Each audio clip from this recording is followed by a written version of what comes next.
Okay, so what is the purpose of subnet masking? You can think of subnetting as a logical way to divide or separate network segments. It used to be that IP version 4 addresses were handed out in large blocks of either A, B, or C classes. Class A blocks were extremely large networks that contained a large number of host addresses and were reserved for the largest of the organizations. Class B addresses offered more networks with a fewer number of host addresses in each block. A Class B block would contain more than 65,000 hosts. Then you have Class C blocks, which offer many more networks but were limited to only 254 hosts per block. This system is referred to as classful networking. Needless to say, this system wasted huge numbers of addresses. Eventually, we started realizing that we were going to run out of addresses and many were being wasted. So a new system of classless addressing was devised. Instead of giving an organization a set number of network blocks with a set number of host addresses that may or may not be used, we can cut networks up into very small segments. If an organization only needs 6 host addresses, we can divide an address block up into networks that only have 6 host addresses. Up until now, we have been talking about internet routable addresses.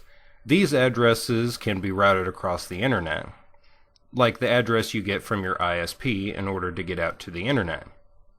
Well, what about our LAN? Well, we can use this same system with private addresses that we use inside our network.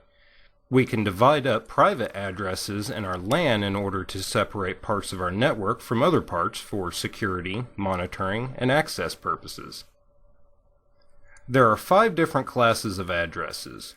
We can identify these classes of networks by the numbers in the first octet of the address. Class A addresses have a first octet value of between 0 and 126. Class B addresses have a first octet value between 128 and 191. Class C addresses have a first octet value between 192 and 223.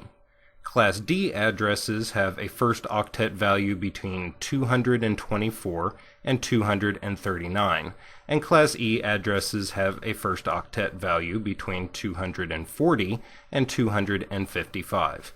Class E and Class D addresses are reserved and not used in public addressing. With Class A addresses, the first octet is regarded as the network portion of the address, and the last 3 octets are the host portion. With a Class B address, the first 2 octets are network portion and the last 2 are the host portion. With a Class C address, the first 3 octets are the network portion and the last octet is the host portion.